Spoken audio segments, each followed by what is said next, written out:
guys, my name is Crystal and welcome to my YouTube channel. Hello people. It is Tuesday evening. Alexa, what's the time please? The time is 5:02 p.m. Right guys, so I've been round my mum's, I would say from about 11:45 this afternoon till about 4:30, 4:15, something like that. And I've just spent time with my elderly mother. So, what happened? Oh, my phone's gone off, excuse me.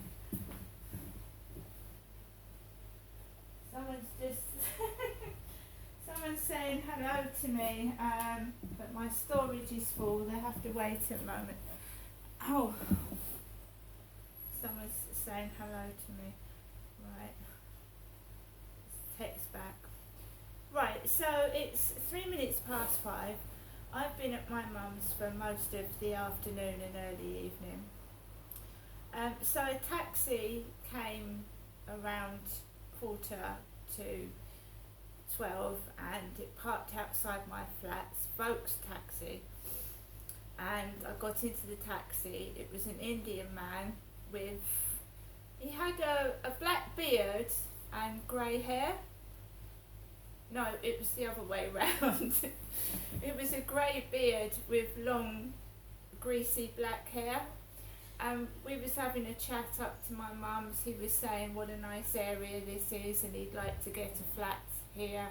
He was asking me how much they were and everything else. So basically I got to Durrell Gardens nearing 12 p.m. and my mum came out of the flat and she kindly paid the taxi for me. So she spoke to the driver as well. My mum came out, she paid the taxi driver, she told me to wait by the door, waited by the door, and me and my mum walked in the flat together. My mum had got bits on the table like she used to do for my dad. She used to get my dad some sweets and bits and pieces, and he used to sit on the chair. So I sat on the chair, my mum sat down on the sofa and we chatted for a bit, and the telly was on BBC channel. So I watched a bit of telly. My mum looked tired, she looked worn out, she'd been having trouble with her knee.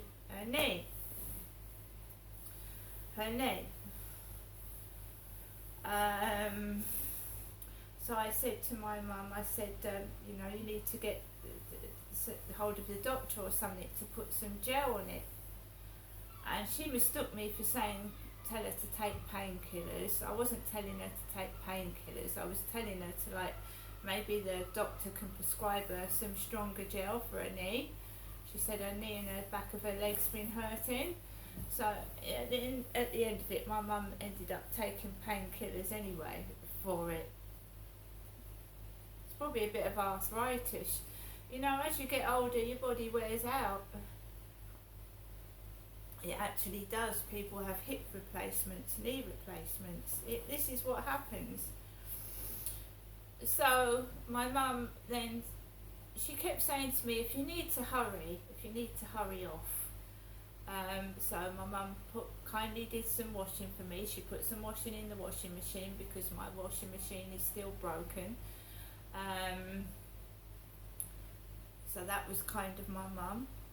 And she gave me a bit of paper and she said, write down what you'd like for the takeaway.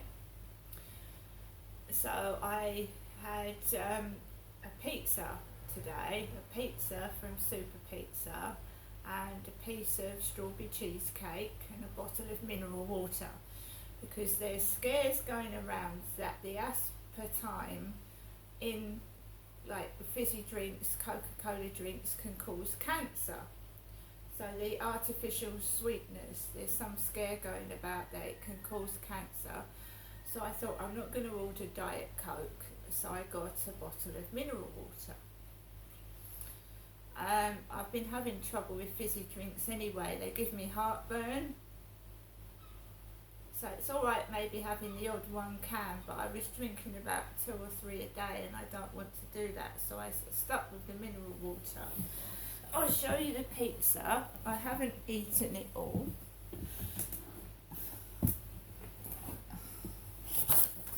And this is the meaty pizza.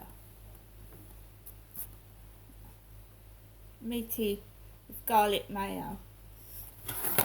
I am overdrawn in the bank.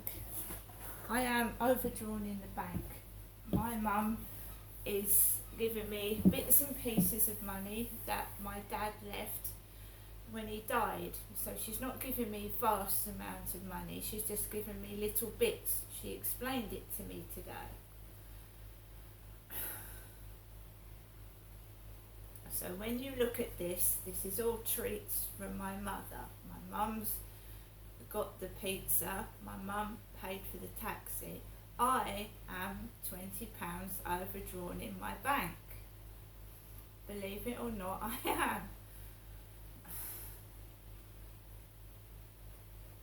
So I sat down, put YouTube videos on, and I noticed that things aren't the same.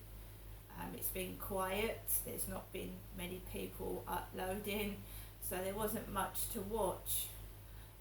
So it was a bit boring, there wasn't much to watch. Later on in the morning, Charlotte rang with the number 666 on her mobile, so my mum's phone talks. So I was actually again watching Levi Belfield's documentary, and all of a sudden Charlotte rang and it went da da da da da 666. My mum spoke to Charlotte and said that it's my sister's birthday tomorrow. My sister died of multiple sclerosis, so she said, "Oh, remember in your mum's birthday tomorrow to Charlotte." And she said, "How's Amanda?" which is Charlotte's daughter. And so my mum talked to Charlotte. Right.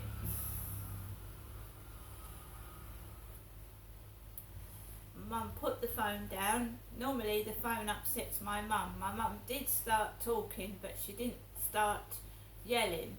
So we had a normal conversation, and my mum was extremely tired and she was in pain. She said that people seem to think that she's like a 20 or 30-year-old and she just wants to rest. So my mum collapsed on the sofa, tired, with her mouth wide open. So she was led on the sofa for about 10-15 minutes with her mouth wide open, just led down there.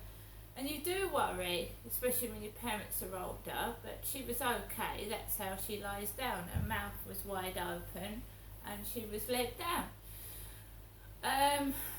The doorbell rang and he banged the door, he rang it. The delivery driver of Super Pizza was in a hurry, so he was banging, and my mum slowly went to the door. She's got a bad knee. That's the way she wanted to pay for the takeaway, and she likes to be independent. So the guy spoke to my mum. I sat down and I just listened. And my mum was trying to have a conversation with him, and he went, "I'm sorry, I've got to go." And it was in the middle of the conversation with my mum, and he turned around on my mum and he said, "I'm sorry, I've got to go," and he just went. That must have upset my mum, but she didn't get upset. She just came indoors and began to think everyone was against her, and that just upset her. She didn't get angry or anything, it just upset my mum. Well, she was in the middle of the conversation with him when he went, "I've got to go," and he went. My mum told me that her next door neighbour has got to go to the hospital on Thursday for like a cancer screening of the bowel. So her neighbour's got to have a camera up her bottom because she had blood in her poo. So I was told that. I've got no hospital appointments at the moment. As you know, I had that internal scan, which, said that I had endometritis. And it's funny because after I had that scan, my periods have totally stopped anyway. They've totally stopped, so I haven't got period problems anymore. The period problems have gone.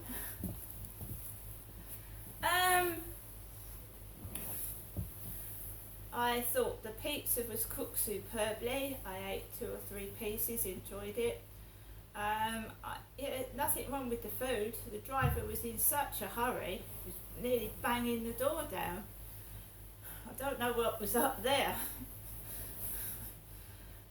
So I sat watching various bits and pieces on YouTube, all varied bits and pieces. The Baldy Food Guy, because I like him, I like reviews of food. So I watched the Baldy Food Guy. I'm trying not to get angry, and I'm actually now knowing what really used to upset me and trigger me off, and I realised it's not worth getting angry about. Life is too short. It is too short. If I've got to be single, then I've got to be single, and I'm just going to get on with it. I'm not going to worry about it. I'm not going to imagine things that aren't true. There is nothing wrong with me. I'm a perfectly normal middle-aged woman who's obviously been divorced, and I've not managed to find a right person to settle down with afterwards.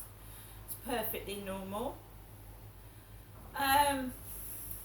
I could see that my mum was tired, so I started to wrap things up about 10 to 4, where I packed all my things away. Mum has really helped me out. She's given me some stuff that'll last for a few days. And I'm totally fine.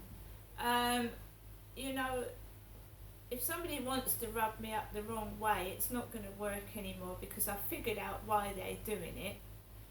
And I'm just a completely normal person that's gone through a lot, and I'm trying to work through it. And if I have to sit through people being silly and nasty, I'll just sit there being completely normal. And that's what I'm starting to do now. And I'm showing no reaction. If they want to go they must have a cough, they must have a cold, just put a tissue over your mouth and don't breathe all over me with it. That sort of thing. So Mum ordered a taxi after I'd packed my bits up. And I just waited for about 15 minutes, and a white taxi appeared outside my mum's flat's door, and he was a bald guy with shorts and a top, and I recognised him from a time that I've had this guy before, and he told me that it was raining and I didn't want him to get out of the taxi and get his head wet, and he said, put your things in the back of the boot. So I put the things in his boot, got in the back seat, drove off, had a very nice chat. He asked me how my mum was, and he was talking about his mum, and we just had a chat halfway to my address. He drops me off outside my flats, he helps take my bags out. I'm in a mood, I'm not in a mood.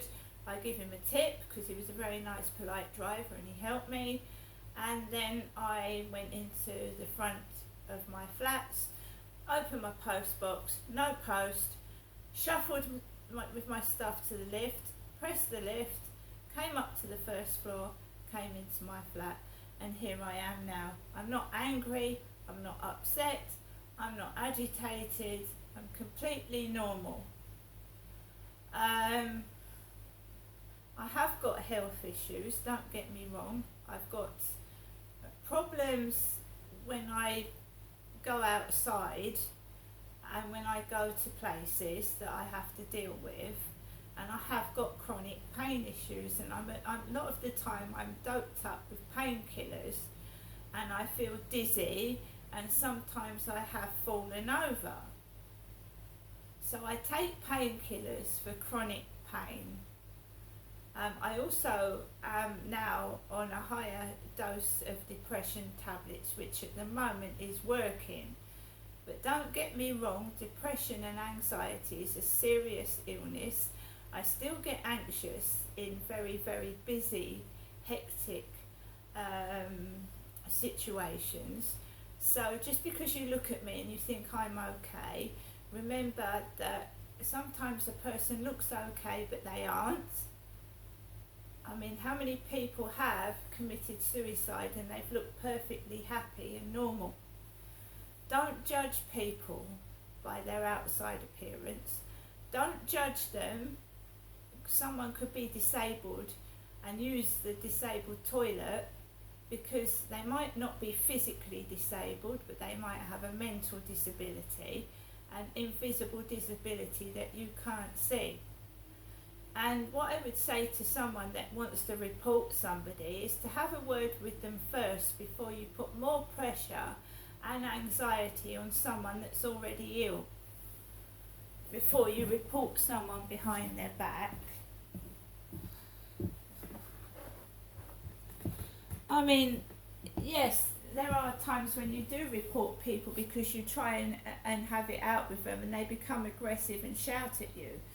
So you've got no choice to report a person. But what I'm saying is, if someone's disabled and you think they're healthy, make sure that they are healthy before you report them. Because not only are you going to look stupid and really evil, it's going to make a person with disabilities feel even worse than they already are. So I'm now in my flat. My mum's helped me out a lot. And I am going to take Max out for a walk later on. And it will be like this. Because the whole point and the whole thing about why my child was taken away from me was because that I was mad and I couldn't look after myself. But I was so mad and couldn't look after myself, my dad actually abused me and did some horrific things to me. So it was okay for them to take my children off me, but and I was left vulnerable and I was abused. And I'm not happy. I want compensation and I want apology from the police. See you later.